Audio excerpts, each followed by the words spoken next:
Pembelian 42 pesawat tempur Rafale pada 10 Februari 2022 menandai babak baru hubungan bilateral antara Indonesia dan Perancis.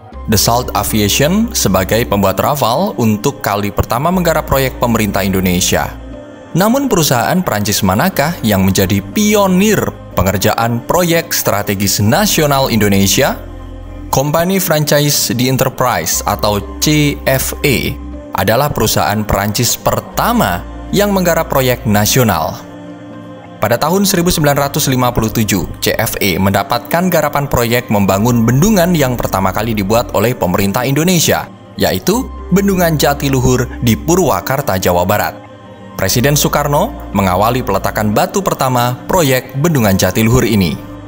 Menyandang nama resmi Bendungan Juanda Jatiluhur yang membendung Sungai Citarum, merupakan bendungan terbesar di Indonesia. Bendungan Jatiluhur menghasilkan waduk atau danau buatan seluas 83 km persegi dengan keliling mencapai 150 km.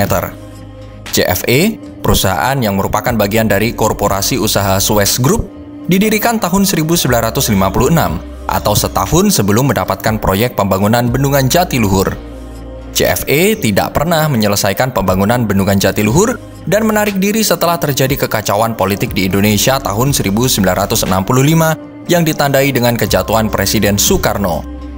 Penyelesaian Bendungan Jatiluhur akhirnya dilakukan pemerintah Indonesia secara swadaya sebelum akhirnya diserahkan kepada Perum Otorita Jatiluhur pada 1970. Bendungan Jatiluhur diresmikan oleh Presiden Soeharto pada 26 Agustus 1967. Total biaya yang dihabiskan untuk membangun bendungan tersebut selama 10 tahun adalah 230 juta dolar Amerika Serikat atau sekitar 3,3 triliun rupiah menurut nilai tukar sekarang. Berdasarkan pernyataan Francois Reillien, penulis Prancis yang banyak membahas soal Indonesia, peran perusahaan CFE dalam pembangunan Bendungan Jatiluhur di Purwakarta, Jawa Barat merupakan terobosan pertama yang dilakukan perusahaan Prancis di Indonesia. Dan salah satu hal yang menarik dari pembangunan Bendungan Jatiluhur di Purwakarta, Jawa Barat oleh perusahaan Prancis adalah perekrutan orang-orang Jawa dari Kaledonia Baru untuk menjadi tenaga kerja di proyek CFE tersebut. Orang-orang Jawa yang sejak akhir 1800-an menjadi pekerja perkebunan, pertambangan, maupun rumah tangga di Kaledonia Baru karena perjanjian Belanda dan Prancis, jadi punya kesempatan untuk menengok tanah leluhur mereka. Setelah rezim Presiden Soeharto berkuasa dan investasi Prancis semakin mengalir ke Indonesia, para pekerja keturunan Jawa dari Kaledonia Baru tersebut semakin mendapatkan peluang.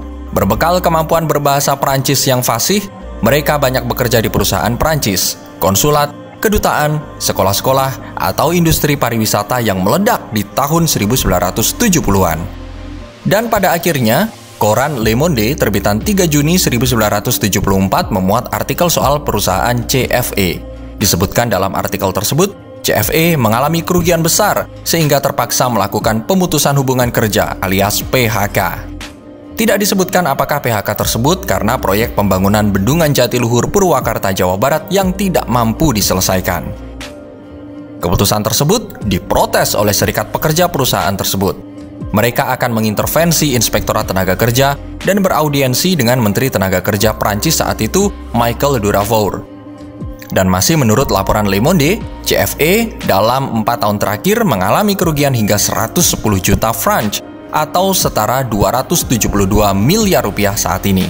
Setelah CFE merintis jalan dengan proyek Bendungan Jatiluhur, pada masa selanjutnya banyak perusahaan Prancis yang mengerjakan proyek-proyek raksasa di Indonesia.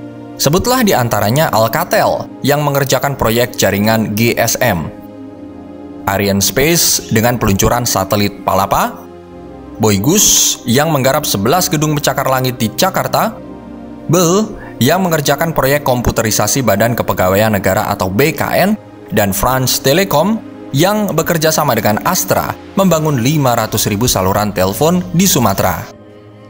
Masih banyak lagi perusahaan Perancis yang memiliki bisnis besar di Indonesia, yang kebanyakan diinvestasikan pada sektor industri padat modal. Diawali CFE dengan Bendungan Jatiluhur, Purwakarta, Jawa Barat pada 1957 dengan nilai 3,3 triliun rupiah, Kini, di tahun 2022, Dassault Aviation sukses mengeruk 8,1 miliar dolar Amerika Serikat atau sekitar 116 triliun rupiah untuk proyek strategis nasional pengadaan 42 pesawat tempur Rafale.